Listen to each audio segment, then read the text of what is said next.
14절부터 17절까지 보겠습니다.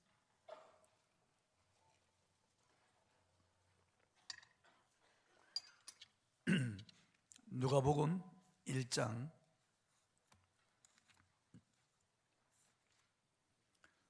14절부터 17절까지 보시겠습니다.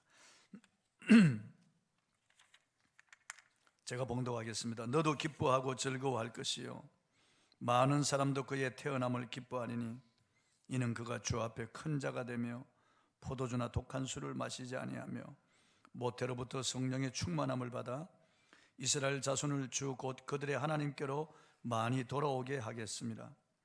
그가 또 엘리야의 심령과 능력으로 주 앞에 먼저 와서 아버지의 마음을 자식에게 거스르는 자를 의인의 슬기에 돌아오게 하고 주를 위하여 세운 백성을 준비하리라. 아멘. 누가 큰 자인가? 누가 큰 자인가? 이런 주제로 오늘 말씀을 통해서 은혜를 나누겠습니다. 누가 큰 자인가? 누가 큰 인물인가? 그 말이죠. 소위 풍수지리스리라고 하는 것이 있어서 집틀을 잘 잡거나 아니면 조상묘를 좋은 자리에 쓰면은 그 가문이 흥하고 그 후손이 큰 인물들이 나온다는 그런 설이 있습니다. 그러나 그것은 거짓말입니다. 그렇지 않습니다. 세종대왕은 죽고 난 다음에 그 당시 조선 제1의 지관이 가장 좋은 명당이라고 하는 곳, 그곳을 가리켰는데 그것은 이미 다른 사람의 묘가 쓰여져 있는 곳입니다. 그래서 그 가문에 부탁을 하고 그래서 그 묘를 이장하고 그 자리에 가장 좋은 명당이라는 자리에 세종대왕의 묘를 썼습니다. 경기도 광주에 있죠. 그런데 세종대왕의 후손들 가운데 큰 인물이 나왔습니까? 그 가문이 번영합니까? 그렇지 않습니다. 세종대왕의 큰아들 문종은 젊은 나이에 병약해서 일찍 죽었습니다. 그의 아들 단종이 왕위에 올랐지만 아직 어린 나이였습니다. 세종의 둘째 아들 수양대군이 왕위를 찬탈합니다. 반역을 일으켰어요. 그 당시 세종의 충성스러운 신하인 우의정 김종서 장군을 죽입니다. 영의정인 황보인도 죽입니다. 좌의정도 죽입니다. 많은 사람들을 철퇴로 쳐서 죽이고 왕자리를 찬탈합니다.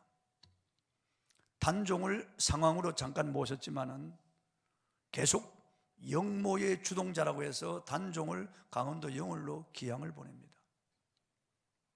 그리고 영모에 연루됐다고 해서 자기 동생인 안평대군을 죽입니다. 유배 보내서 사살을 시킵니다. 그리고 금성대군도 유배를 보내서 사살을 시켜 죽입니다.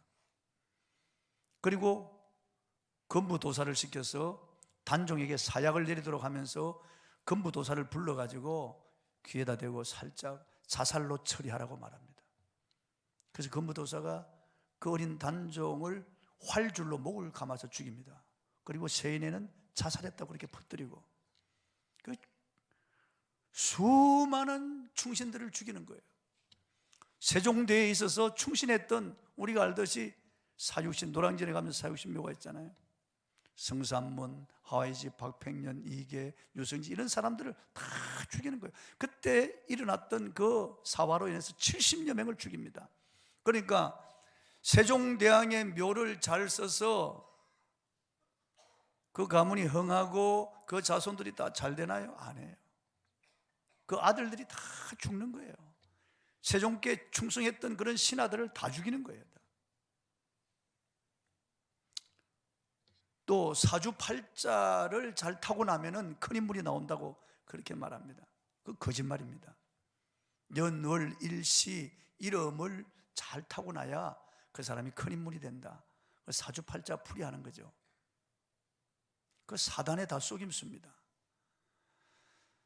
묘를 잘 쓰거나 집틀을 잘 쓰거나 사주팔자 잘 타고나야 큰 인물이 되는 게 아닙니다.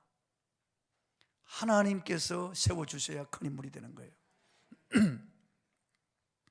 세상에서는 왕이 되고 대통령이 되고 재벌이 되고 장차관이 되고 판검사가 돼도 하나님이 인정하지 아니하면은 태어나지 말았으면 좋을 뻔한 사람이고 쓰러져가는 낙엽 같은 가련한 인생이 되고 마는 거예요. 누가복음 16장에 보면은 한 부자가 있는데 고운 배옷과 자색 옷을 입고 날마다 호화로이 연락하며 잔치했다고 그랬습니다. 그러니까 여러분, 고운 배옷은 부의 상징이고 그 당시 자색 옷은 권력의 상징이에요. 그러니까 이 사람은 부와 권력을 다 두 손에 가지고 있습니다. 그리고 아무리 부자라도 날마다 잔치하는 것은 이건 참 어려운 일이에요. 그런데 이 부자는 날마다 호화로이 연락하며 잔치했다는 거예요. 그러니까 세상 사람들이 볼 때는 이 사람은 성공한 사람이고 출세한 사람이고 이 사람 큰 인물이에요. 수많은 사람들이 부러워하는 그 시대에 정말 특출한 그런 인물이었습니다. 그런데 이 사람이 죽었습니다. 그런데 지옥에 들어가서 불꽃 가운데 고통하는 거예요. 영원히 고통을 당하는 거예요. 하나님 보시기에는 그 사람은 태어나지 말았어야 할 좋을 뻔한 인간이에요. 이 땅에서 아무리 출세하고 성공해도, 이 땅에서 아무리 큰 인물이라고 그렇게 역사에 이름이 올라가도 하나님 앞에서 불의한 인간이에요. 하나님 앞에서 그 사람은 버림받은 사람이에요. 그런데 그 부잣집의 대문에서 부자의 밥상에 떨어지는 부스러기를 먹으며 겨우 연명하는 나사로라고 이름하는 거지가 있었습니다. 온몸에 헌대를 앓아서 개들이 와서 헌대를 핫을 정도로 이 끔찍한 그런 사람이에요. 누가 봐도 이 사람은 저주받은 사람이고 이 비참한 인간이요, 가련한 인간이요, 정말 이 땅에서 너무나 없어야 될 사람 같지만은 이 사람이 죽었는데 천사들이 와서 그 영혼을 받들어서 낙원에 데려가서 아브라함의 품에 안긴 거예요. 완전히 달라지는 거예요, 여러분. 하나님 앞에서 큰 자가 진짜 큰 자예요. 이 거짓 나사로는 실제 인물이에요. 이 거짓 나사로는 하나님 앞에서 큰 인물이 되었어요. 그러나 이 부자는 이 땅에서 큰 인물로 인정을 받았지만 하나님 앞에서 비참한 자가 되었어요. 버림받은 자가 되었어요. 누가 큰 자입니까? 하나님이 인정하는 자가 큰 자죠. 하나님은 사가랴와 엘리사벳 이 가정에 큰 인물을 주셨습니다. 예수 그리스도를 세상에 드러내게 하고 예수 그리스도를 가리키며 예수 그리스도를 높이는, 사람들의 마음을 예수 그리스도께로 이끄는 이 귀한 사역을 감당하는 큰 인물이 사가랴의 가문에 태어납니다. 세례자 요한이죠. 사가랴는 천사로부터 장차 태어날 이 아이가 어떤 사람이 될 것인지 듣게 됩니다. 세상에 태어나기도 전에 하나님께서 태어날 그 아이가 어떤 일을 할 아이인지 알려주는 거예요. 본문 14절을 한번 보십시오. 시작. 너도 기뻐하고 즐거워할 것이요 많은 사람도 그의 태어남을 기뻐하리니.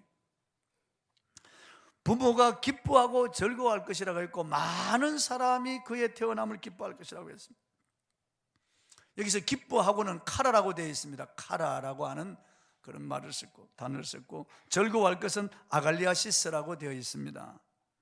너무 기뻐 주체할 수 없는 기쁨, 기뻐서 뛰고 소리치는 것을 아갈리아시스라고 하는 거예요. 그러니까 너도 기뻐하고 즐거워할 것, 이 아이가 얼마나 큰 기쁨이 되고 큰 인물이 될 것인가. 많은 사람도 그의 태어남을 기뻐한다. 그러면 그 이유가 뭡니까? 그는 예수 그리스도를 가리키는 사람. 예수님이 땅에 오시기 전에, 그분이 예수님이 사역을 하기 전에 예수님의 사역의 길을 닦는 사람이고 평탄케 하는 사람이에요. 예수 그리스도를 세상에 드러내는 사람입니다. 많은 선지자들이 메시아가 올 것을 예언했습니다. 그러나 구약의 많은 선지자들이 메시아의 사역을 보고자 했지만 보지 못했습니다. 메시아의 말씀을 듣고자 했지만 듣지 못했습니다. 그런데 세례 요한은 그 메시아를 보았고 그 메시아에게 세례를 주었고 그 메시아를 사람들에게 가리켜서 드러내게 했고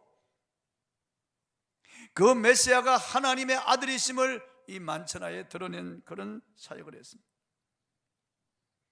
그래서 요한은 주 앞에서 큰 인물이 되었습니다. 큰 인물. 본문 15절을 보시겠습니다. 시작. 이는 그가 주 앞에 큰 자가 되며 포도주나 독한 술을 마시지 아니하며 모태로부터 성령의 충만함을 받아. 요한은 주 앞에서 큰 자, 큰 인물입니다. 큰 자에 해당하는 헬라어 메가스는 위대한 자, 권력 있는 자라는 그런 뜻입니다. 그런데 큰 자 앞에 주 앞에라고 하는 수식어가 딱 붙어 있습니다.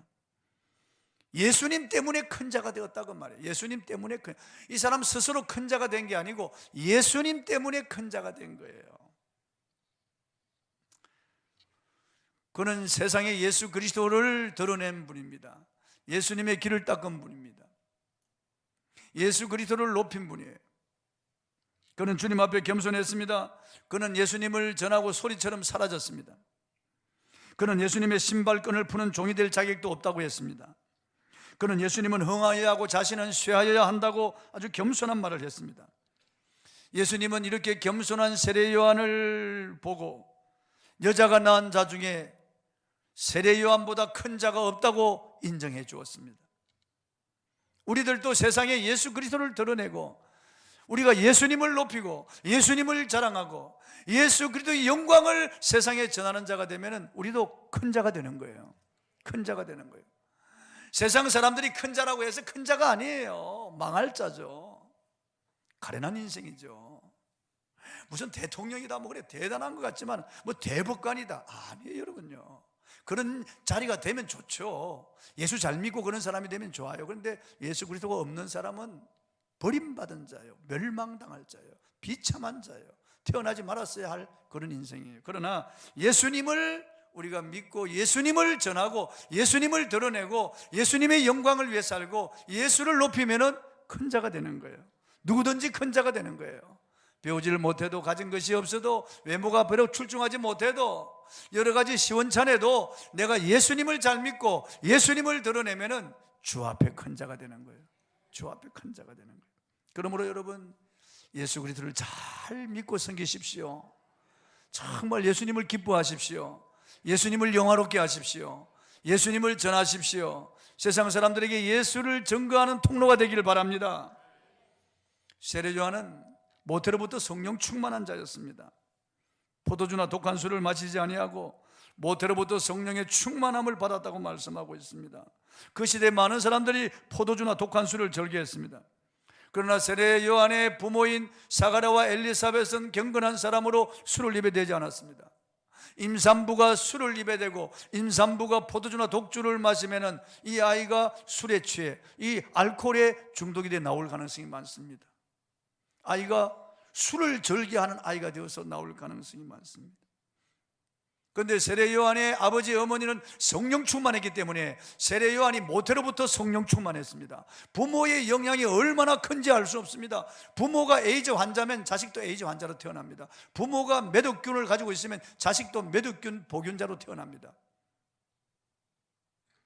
부모가 성질이 포악하면 자식도 성질이 포악한 자식이 태어날 수 있습니다.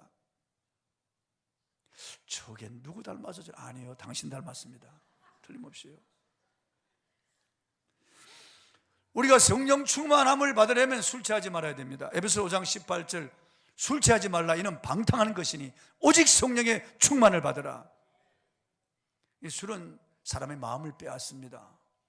술은 중독성이 있습니다. 모든 범죄의 70%가 술과 연관되어 있다는 통계가 있습니다. 술은 사람의 위장도 망치지만 뇌도 망칩니다. 술은 가정에 파탄을 불러올 수가 있습니다. 술은 영육을 병들게 하는 것입니다. 그래서 세례 요한은 포도주나 독주를 마시지 않았다. 나시린으로 구별되었습니다. 술이나 마약이나 게임이나 음란이나 오락 이런 거 중독됩니다. 이런 중독되는 건 마음을 뺐기 때문에 이런 중독되는 사람은 성령 충만을 받을 수가 없습니다.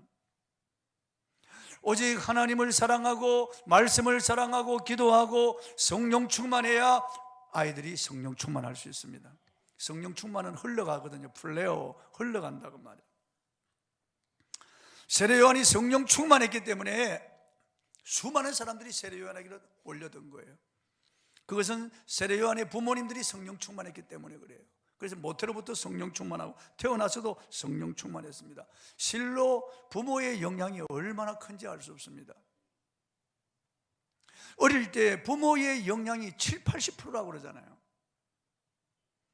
그러니까 어릴 때 모태로부터 이게 임신하기 전부터 기도해야 되고, 임신하면은 항상 기도해야 됩니다. 이 아이를 위해서 기도하고 성경을 소리내어서 읽어줘야 됩니다.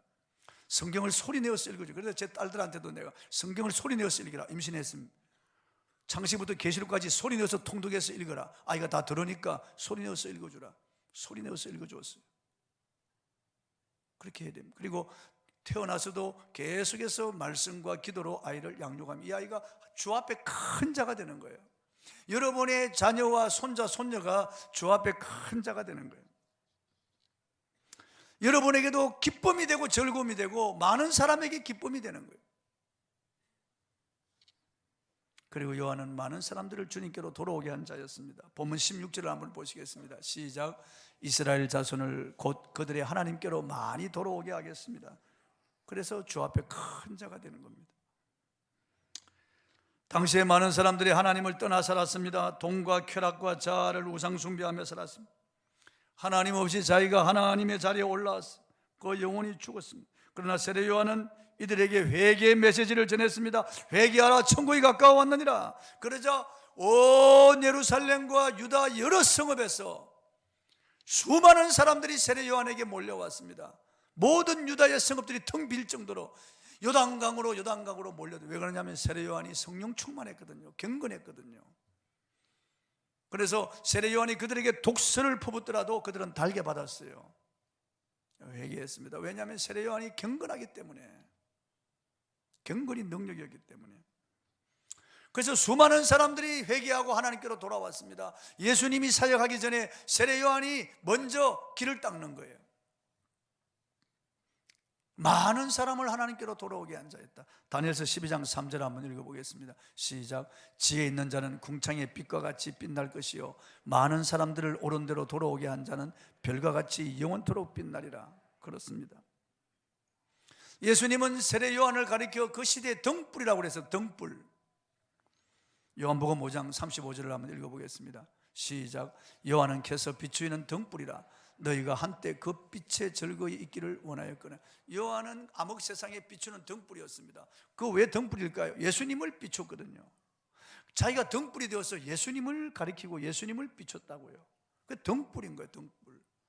예수님은 우리에게도 세상의 빛이라고 말씀하셨어요. 너희는 세상의 빛이니 산 위의 동네가 숨기지 못할 것이요 이러므로 너희 빛을 사람 앞에 비치게 하여 저희로 너희 착한 행실을 보고 하늘에 계신 너희 아버지께 영광을 돌리게 하라. 그렇게 말씀하셨습니다. 사람이 등불을 켜서 말 아래 두지 아니하고 등경 위에 두나니 이러므로 집안 모든 사람에게 비쳤느니라. 그러므로 너희 빛을 사람 앞에 비치게 하여 저희로 너희 착한 행실을 보고 하늘에 계신 너희 아버지께 영광을 돌리게 하라. 우리가 세례 요한처럼 빛이 되어야 되고 등불이 되어야 돼요. 사람들에게 예수 그리스도를 드러내고 사람들로 하여금 우리를 통해서 예수님을 믿게 해야 된다고요. 저와 여러분을 이 어두운 세상에서 불러내어서 그분의 빛에 들어오게 하신 것은 그분을 드러내, 세상 사람들에게 그분을 드러내서 그 사람들을 세상 예수께로 돌아오도록. 베드로전서 2장 9절에 그러나 너희는 택하신 족속이요 왕같은 제사장들이요 거룩한 나라요 그의 소유된 백성이니 이는 너희를 어두운 데서 불러내어 그의 기이한 빛에 들어가게 하신 자의 아름다운 덕을 선포하게 하려 하십니다. 저와 여러분이 많은 사람들에게 복음을 전하여 그리고 사람들에게 착한 행실을 보여서 그들로 하여금 주님께로 돌아오게 하는 빛이 되고 통로가 되어야 된다는 것. 이것이 우리의 가장 큰 책임이요 교회 사명입니다. 교회가 모여서 우리끼리 예배드리고 교제하고 그리고 흩어지면 무슨 교회 사명을 감당하지 못하고 있는 거예요. 교회 사명은 세상 사람들을 하나님께로 돌아오게 하는 그런 통로요, 그런 기관입니다. 세상 사람들이 하나님께로 돌아오는 유일한 길이 바로 예수 그리스도입니다. 내가 곧 길이요 진리요 생명이니 나로 말미암지 않고는 아버지께로 올 자가 없느니라. 모든 사람은 죄인이기에 스스로 구원 얻을 수 없고 스스로 하나님께로 나올 수 없습니다. 세상에 윤리 도덕적인 죄를 지어서 죄인인 것이 아니라 죄인으로 태어났기 때문에 죄인이에요. 개로 태어났기 때문에 개인 것처럼 우리 사람으로 태어난 사람은 아담이 죄인이고 우리 조상들이 다 죄인이라서 우리가 죄인으로 태어난 거예요. 그리고 우리는 많은 죄를 지었습니다. 죄 중에 가장 큰 죄가 예수님을 믿지 않는 죄라고 성경은 말씀하고 있습니다. 요한복음 16장 9절에 죄에 대하여라 하면 그들이 나를 믿지 아니하며, 나를 믿지 아니하며, 예수를 믿지 않는 죄가 이 세상에서 가장 큰 죄예요. 변명할 수 없는 가장 큰 죄예요. 하나님이 그의 아들을 십자가에 못 박아 찢어 죽이고 그 피로 우리의 죄를 사하고 용서하고 돌아오라고 하는데 예수를 믿지 않는 죄는 가장 큰 죄예요. 복음을 듣고도 예수를 믿지 않는 죄는 이 세상에서 가장 큰 죄라고 성경은 말씀하고 있습니다. 하나님께로 돌아오는 유일한 길은 십자가에 못 박혀 내 죄를 속하시고 사흘 만에 부활하셔서 천하의 복음을 전하라고 하신 예수 그리스도, 이분을 믿는 길밖에 없습니다. 여러분, 다른 길이 없습니다. 사도행전 4장 12절에 다른 이로서 구원 얻을 수 없나니 천하 인간의 구원 얻을 만한 다른 이름을 주신 적이 없다고. 요한은 예수께로 사람들을 모았다고요. 그 마음을, 사람들의 마음을 예수께로 끌어모은 사람이에요. 많은 사람들에게 예수님을 가르치며 보라 세상 죄를 지고 가는 하나님의 어린 양이로다, 그리고 하나님의 아들이라고, 세상 죄를 지고 가는 하나님의 아들이라고 가르치면서 그는 흥하여야 되고 나는 쉬어야 될 것이라고 예수님께로. 그러므로 우리는 전도해야 됩니다. 할렐루야. 영접하는 자 곧 그 이름을 믿는 자들에게는 하나님의 자녀가 되는 권세를 주셨으니 이는 혈통으로나 육적으로나 사람의 뜻으로 나지 아니하고 오직 하나님께로서 난 자들이라. 예수를 영접시켜야 되는 거예요. 요한복음 3장 16절에 하나님이 세상을 이처럼 사랑하사 독생자를 주셨으니 이는 그를 믿는 자마다 멸망하지 않고 영생을 얻게 하리라 했습니다. 영생 얻는 길이 오직 예수 그리스도예요. 요한복음 5장 24절 내가 진실로 진실로 너에게 이르노니 내 말을 듣고 또 나 보내신 이를 믿는 자는 영생을 얻었고 심판에 이르지 아니하느니 사망에서 생명으로 옮겼느니라. 이미 영생을 얻었다는 거예요. 예수 그리스도, 그분이 구원이고 그분이 영생이에요. 그분이 하나님께로 가는 유일한 길이에요. 우리 세상 사람들에게 예수님을 전해야 됩니다. 이 땅의 모든 교회가 주님 오시는 날까지 세상에 예수 그리스도를 세례 요한처럼 전해야 되는 겁니다. 누가 큰 자입니까? 예수를 전하는 자, 예수님을 드러내는 자, 예수께로 인도하는 자가 큰 자예요. 주 앞에 큰 자예요. 그 다음 요한은 가정과 사회를 회복시킨 자입니다. 본문 17절을 한번 읽어보겠습니다. 시작. 그가 또 엘리야의 심령과 능력으로 주 앞에 먼저 와서 아버지의 마음을 자식에게 거스르는 자를 의인의 슬기에 돌아오게 하고 주를 위하여 세운 백성을 준비하리라. 요한은 엘리야의 심령과 능력으로 주의 일을 하는 자입니다. 구약의 선지자들이 이미 예언했어요. 이사야 4장 3절에 외치는 자의 소리로 광야에서 회개를 외치며 여호와의 길을 예배하는 자가 있어 하나님이 오시는 대로를 평탄하게 하실 것이라. 이사야가 예언한 대로 광야에 외치는 자의 소리로 세례 요한이 온 거예요. 또 말라기 4장 5절 6절에 내가 선자 엘리야를 너에게 보내니 그가 아버지의 마음을 자녀에게 돌이키게 하고 자녀들의 마음을 그들의 아버지에게로 돌이키게 하리라. 예언이 기록되었습니다. 그 예언대로 엘리야의 심정과 능력으로 이 땅에 온 사람이에요. 400년 동안, 말라기 선자부터 예수님까지 400년 동안 이 말씀이 없었어요. 그런데 마지막 선자로 세례 요한이 와서 광야에서 외치기 시작했습니다. 메시아가 온다는 것을 알리는 거예요. 그러니까 드디어 세례 요한이 탄생한 겁니다. 엘리야 선자와 너무나 흡사했습니다. 엘리야가 광야에서 트롯과 가죽띠를 두르고 살았고 세례 요한 역시 그랬습니다. 엘리야가 그 당시 왕이었던 아합 왕과 이세벨의 죄를 지적하여 그들에게 박해를 받았듯이 세례 요한도 헤롯 안티파와 그의 아내 헤로디아의 죄를 지적하여 감옥에 갇혔어요. 거의 흡사합니다. 예수님도 세례 요한을 가리켜 엘리야라고 그렇게, 엘리야가 뭐 다시 태어났다는 것이 아니고 엘리야의 심성과 능력으로 온, 그 말라기에 예언한 그 엘리야 선지자가 그 선지자의 능력으로 온 사람이 바로 세례 요한이라고 가르친 거예요. 마태복음 17장 12절 읽어보겠습니다.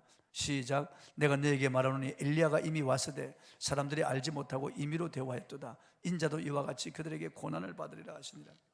구약 성경에 열심히 턱심이었던 엘리야처럼 세례 요한이 그 엘리야의 열심으로, 엘리야의 능력으로 그 시대의 죄를 지적하며 회개하고 많은 사람들을 주님께로 돌아오게 했다. 엘리야가 그랬잖아요.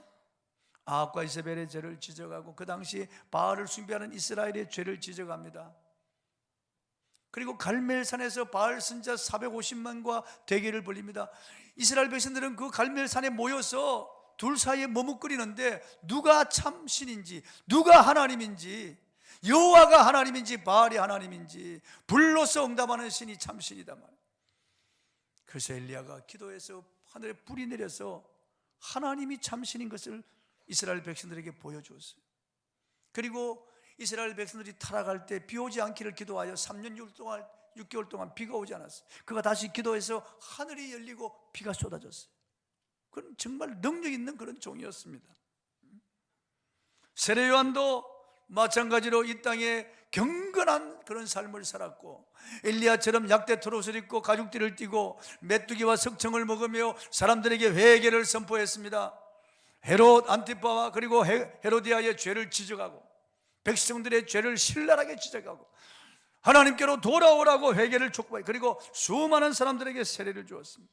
우리도 마찬가지예요. 이웃의 죄를 알려줘야 됩니다. 예수 믿지 않는 것이 가장 큰 죄라는 것을 알려줘야 됩니다. 십자가와 부활을 증거해야 됩니다. 다시 오실 예수님을 우리가 증거해야 됩니다. 내가 사람들에게 착한 삶을 살아서 그들이 나를 보고 예수님을 발견하도록 해야 됩니다. 병든 자들을 찾아가서 위로해주고 우는 자들과 함께 울고 연약한 자들을 잡아 일으켜주고 가난한 자들을 도와주고 먹여주고 우리가 할 수 있는 대로 선한 일을 해서 할 수 있는 대로 우리가 착한 일을 해서 사람들에게 예수 그리스도를 드러내야 됩니다. 나를 통해서요. 저분을 보니까 정말 예수 믿고 싶은 마음이 생긴다. 저분은 정말 예수 그리스도가 있는 분이다. 예수 그리스도를 사람들이 믿고 싶도록 그렇게 만들어야 되는 거예요. 세례 요한이 그랬습니다. 그리고 요한은 사람들 사이의 관계를 회복시킨 사람이에요. 부자 관계 그리고 모녀 관계, 그 당시에 부자 관계가 많이 틀어져 있었습니다.